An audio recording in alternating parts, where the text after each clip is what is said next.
Hey guys, how's it going? So I've watched episode 2 of season 4 of The Chosen.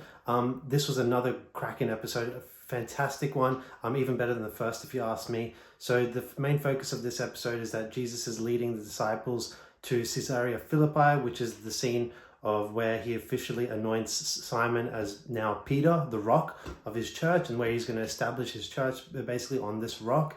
And the whole symbolism of that scene is fantastic because talking about the whole idea that, we cannot shy away from darkness. We must face darkness in order to be a true light in the world. And that is what he's teaching his disciples, not to be disgusted by what is going on, but to stand up to it and actually be a better force for light, essentially. And I love that whole scene. It's a very profound and meaningful moment for Simon and all of the disciples. It's really great stuff.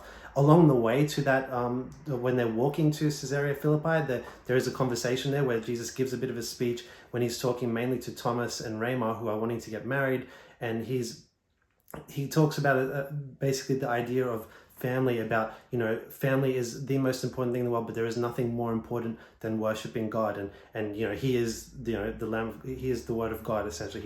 He is God, and so worshiping him is always more important than worshiping them and being a duty to their parents. So I loved that whole speech. It kind of reaffirms the idea that we talk about in today's world, and I'm sure it's been going on for centuries and millenniums at this point, the idea that we water down our concept and our ideas of the faith and what it represents and what things mean.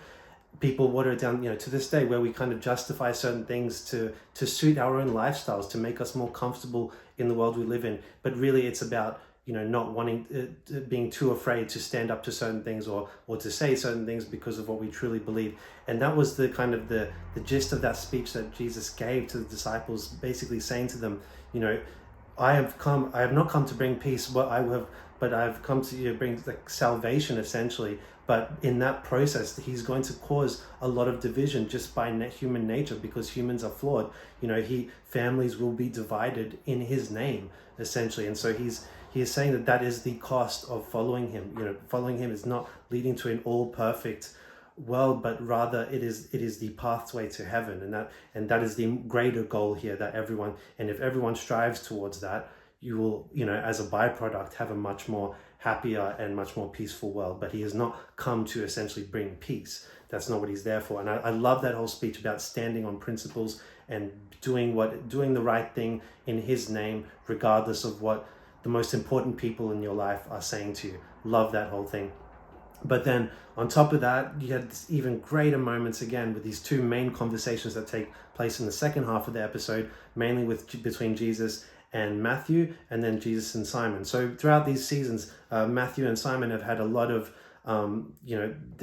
particularly Simon has not liked Matthew at all. He feels he is a traitor to the Jewish faith and to the Jewish people, because he was a tax collector, all of that. So he holds a lot of animosity towards Matthew, no matter how much Matthew shows that he is growing and developing. And they've kind of just gotten to a place where they've sort of swept it under the rug now. They're not in a place where they actually truly trust each other. It's more like they're just kind of putting it aside for the greater good. Well, now they're here to actually confront their issues. And Jesus, in his first conversation with Matthew, actually, he talks about, yes, Simon has treated you badly, and I do not like that he has done that. He said, but have you made the effort to apologize to Simon for what you did to him? You've never done that. And Matthew realizes that, and so he goes and he makes the apology to Simon, and Simon doesn't really accept it well, just walks off.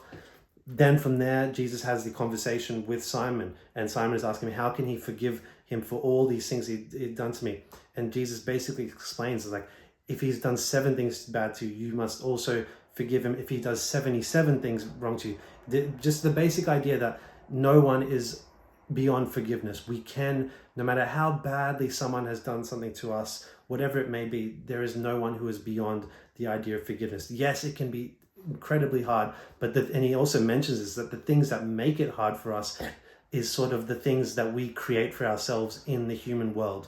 Whereas if you are always focused on Jesus and his message, it actually becomes very easy to make these sorts of tough decisions like forgiveness and all these sorts of things. So ultimately that speech helps Simon, and at the end of the episode you get Simon embracing Matthew and saying he forgives him and all is forgotten and they can move on. And it's beautiful. I love that. So it was just a fantastic episode all around.